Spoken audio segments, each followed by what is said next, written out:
ASEAN summit. Bharat हमें बहुत कुछ दे सकता है, फिलीपींस के राष्ट्रपति ने बताया आसियान का रक्षा कवच।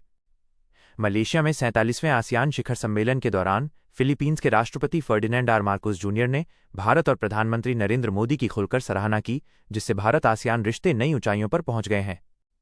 दक्षिण चीन सागर में चीन के बढ़ते आक्रामक रुख से परेशान फिलीपींस के राष्ट्रपति फर्डिनेंड आर मार्कोस जूनियर का भारत प्रेम एक बार फिर स्पष्ट रूप से सामने आया। उन्होंने शिखर सम्मेलन में कहा, भारत आसियान को बहुत कुछ दे सकता है। हम समस्या हल करने के लिए भारत की ओर देख सकते हैं। फिलीपींस ने साउथ चाइना सी पर भारत को कहा, शुक्रिया। राष्ट्रपति मार्कोस जूनियर ने दक्षिण चीन सागर साउथ चाइना सी के मुद्दे पर प्रधानमंत्री नरेंद्र मोदी को धन्यवाद देते हुए कहा कि अंतर्राष्ट्रीय कानून और नियमों के लिए भारत का हमेशा समर्थन काबिले तारीफ है। यह बयान विशेष रूप से फिलीपींस जैसे देश के लिए जो चीन से लगातार टकराव का सामना कर रहा है, भारत आसियान रिश्तों में एक बड़ा रणनीतिक बदलाव दिखाता है। भारत बार बार एक स्वतंत्र और खुला इंडो पैसिफिक की बात करता है, जो इन देशों के लिए रूल ऑफ लॉ का आश्वासन देता है। भारत आसियान रिश्ते, एक्ट ईस्ट नीति का कमाल। भारत और आसियान के रिश्ते वर्षों पुराने हैं, लेकिन प्रधानमंत्री नरेंद्र मोदी की एक्ट ईस्ट पॉलिसी ने इन्हें एक नए मुकाम पर पहुंचाया है।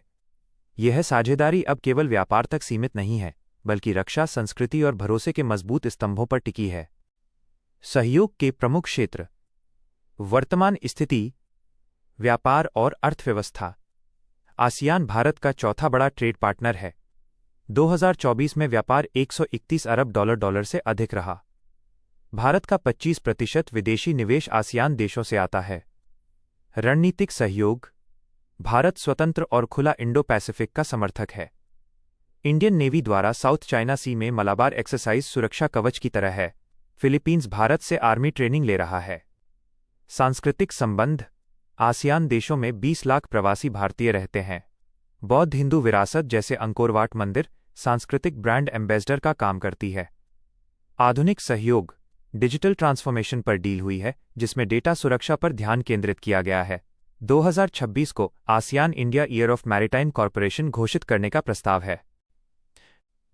आसियान में भारत की बढ़ती रुचि के मुख्य कारण। भारत के लिए आसियान का महत्व बहुआयामी है। 1. ग्लोबल साउथ का प्रवेश द्वार। आसियान 65 करोड़ लोगों का बाजार है, जिसकी जीडीपी $3.60 ट्रिलियन है। 2.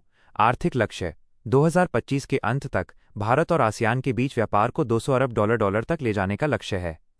3. सप्लाई चेन विविधीकरण। भारत चीन से दूरी बनाते हुए इलेक्ट्रिक व्हीकल, सोलर एनर्जी जैसे क्षेत्रों में निवेश बढ़ाकर एक वैकल्पिक supply chain, alternative supply chain बनाना चाहता है। 4. रणनीतिक ताकत।